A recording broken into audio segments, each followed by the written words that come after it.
25 laps are in the record books. They've taken the gloves off already. Teddy Christopher, who going into the New Hampshire Motor Speedway thought he had a definitive eye on the championship, only to have it go up in smoke early on. Now trying to at least lay claim to one historic occasion here at Thompson, while Stefanik just wants his first victory. Trouble up in turn number 3, in between 3 and 4. It is Glenn Tyler of Hampton Bays, New York. Started 26. He brings in our third caution. And look at Stefanik and Christopher are not at all happy. Wow. This that one will take your breath away. This is good racing right now, man. How's the car? Little free. Listening to Mike Stefanik. A little better, though. I don't know why. Talking to his crew chief, trying to decide, Jimmy, whether to come in and pit right now. 46 laps. Well, we have 100 to go, so this is going to be a critical point. Do guys better than Ted, you just can't quite get him. We're going to pit now. We're going to pit now. There you go. We got the 6 coming in. We got the 4 coming in. This is interesting. Remember Thompson in this August? They pitted too early. Teddy stayed out. We saw what happened. Is that going to happen again? Looking for a little wedge is our understanding. We're going to pull the rubber. We're going to back the stagger off. That's it. There you go. They're going to pull chassis. They're going to pull spring rubber out, which means they'll make the spring a little bit softer, and they're going to adjust the stagger. Don't have to turn yourself out. We got a spot between us. Just give us room on the left side. Talking about trying to find the pit stall and leave them room to be able to change on both sides, the right sides and the left sides. Kelly Stavitz is standing by. Here comes Mike Christopher to your position, Kelly.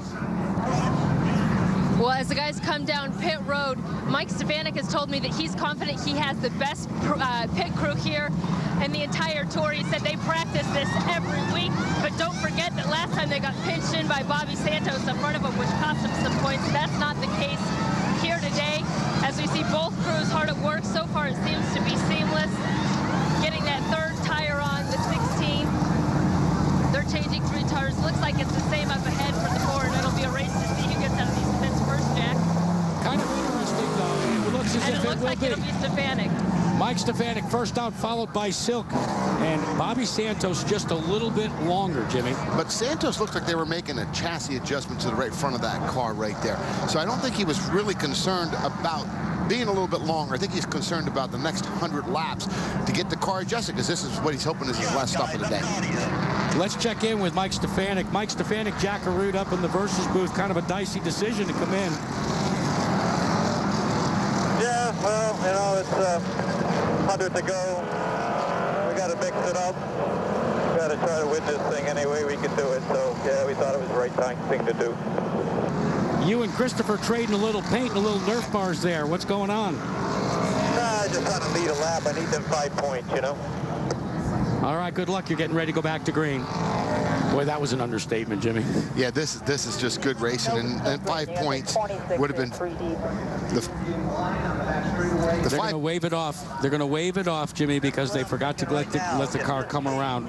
The lucky dog position goes to the 26.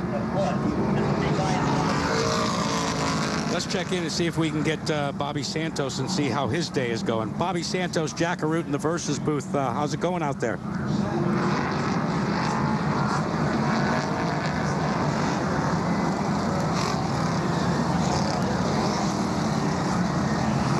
Bobby made a major chassis adjustment, Jimmy.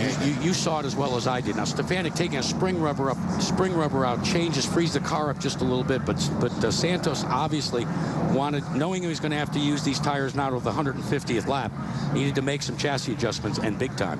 You can't have a tight race car and be fast. Bobby Santos and his spotter conferring. We're getting ready to go back to green. And Mike Stefanik knows that. Santos now finds himself back in 13th spot. Silk is in 14th. Zegedy is in 15th. Mike Stefanik leads that group in the 12th spot. But out front, it continues to be Ted Christopher and Eric Burt. They will come down to take the green flag. And it is out.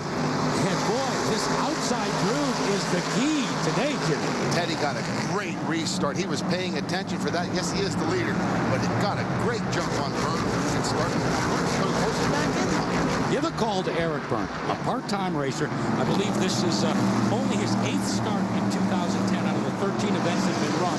But he has got that car up to full song down to turn number 1. These two guys hound each other at Thompson and Stafford in the SK Modified division. Now they're doing it at the upper level of modified racing. And Byrne, you know, give this guy a lot of respect, man. He is backing down from Teddy. He is leaving the bumper on him. Here he's making a move to the bottom of the racetrack off of 410. But the question is, can he make it stick down into turn number 1? Those big wide tires take Teddy Christopher way up high to the wall and then ride the hill back down, and Eric Byrne is now... Favor return is all I can tell you. Byrne says, you know what, you done that to me, Teddy. I'm going to return the favor. Teddy took it. So you know what, we're going to see this a lot more today. We have a new leader. Eric Byrne out front. Teddy Christopher fades to the second spot. Moving into third is Rowan Pennick. Fourth spot is Eddie Flemke Jr. Doug Kobe driving in the 5th position. Burt Myers has moved to 6th. And none of them have pitted yet. And quickly, Eddie Flemke, 338 consecutive starts. Give him credit for that today. Still plenty of racing to come right here on Versus.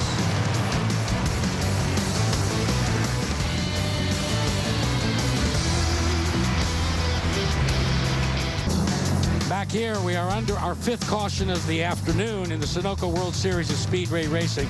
Let's bring you back up to speed. There were a couple of altercations out on pit road. The first one coming up when Jimmy Blewett brought out the caution. That caused the leader, Eric Byrne, to come to pits, and look, he gets sandwiched in there and has to back his way out. Then there was a problem likewise for Burt Myers, this Whelen Southern Modified Tour champion, making his 2nd appearance at the Thompson Speedway. And then Ronnie Silk on the inside, trying to get the best and take the lead away from Ted Christopher. Christopher lets go. Silk has better tires, and James Savali brings out the 5th caution. And everybody pits, including Ted Christopher. And as we get ready to go back to green, it is Mike Stefanik who is now finding himself wanting to lead a lap. Your leader right now is Ron Silk, who is on the outside of him and wants to be able to get back on the gas. Ready. You're listening to Julie Stefanik. Green flag, go, go, go. And that high side still works, and it is Ronnie Silk trying to battle back.